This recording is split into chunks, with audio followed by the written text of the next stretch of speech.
అందరూ ఎలా ఉన్నారు? నేను మీ సాటి మహిళ. ఈరోజు నేను మునగాకు పప్పు చేస్తున్నాను. దానికి కావాల్సింది పప్పు, పెసరపప్పు ఒక 100 గ్రాములు తీసుకున్నాను.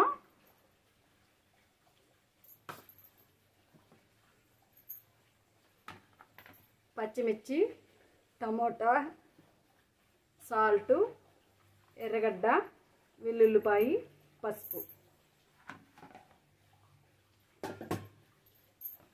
మునగాకు చూడండి,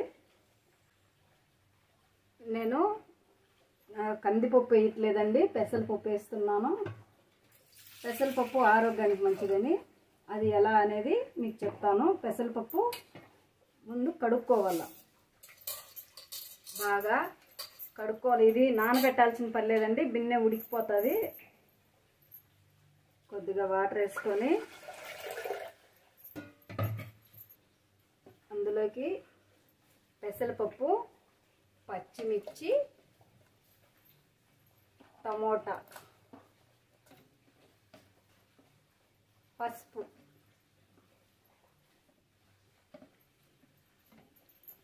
ఈ 3 వేసేసుకొని ఇదిగోండి. అంటే ఇది ఇంకా మనకు బాగా మగ్గాలండి. మగ్గిన తర్వాత టైం పడుతుంది. ఓకేనండి, రెడీ అయ్యిందేమో చూద్దాం.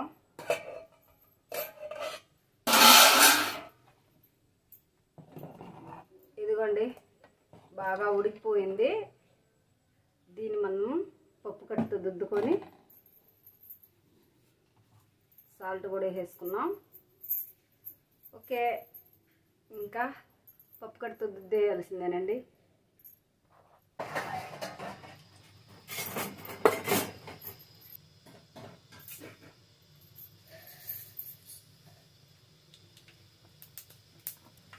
ఆవాలు వేసుకున్నాం కదండి, ఉల్లిపాయ,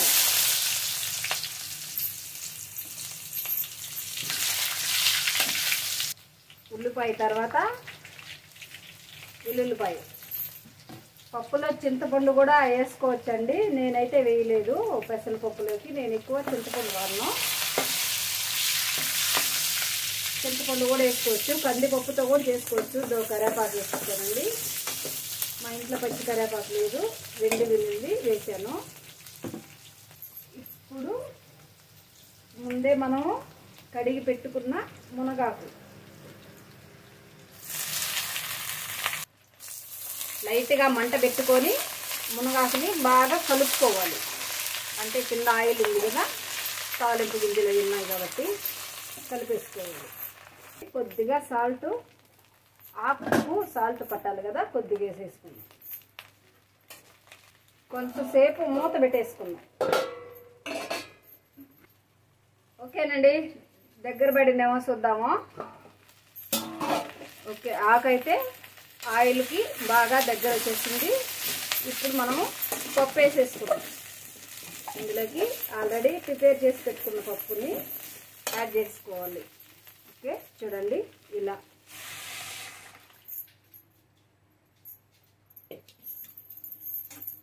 మీకు ఎన్ని నీళ్ళు కావాలన్నా అన్ని పోసుకోవచ్చండి. నాకైతే బాగా దగ్గరగా ఉంటేనే ఇష్టం, ఆకు బాగా ఉంటుంది, తింటాను. ఇంకా కొద్దిగా నీళ్ళు యాడ్ చేసుకున్నాము. ఆకు ఉడకాలి కదా, మునగాకు పప్పు అండి. ఇంకొంచెం బాగా ఉడకనియ్యాలా. ఉడికించిన తర్వాత దింపేసుకొని అన్నంలో కలుపుకుంటే చాలా బాగుంటుంది. వేడి వేడి అన్నంలోకి బాగుంటుంది, సంగట్లోకి బాగుంటుంది.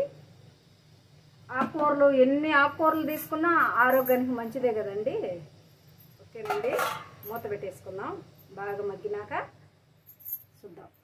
ఓకేనండి, అయిపోయిందేమో చూసేద్దాం.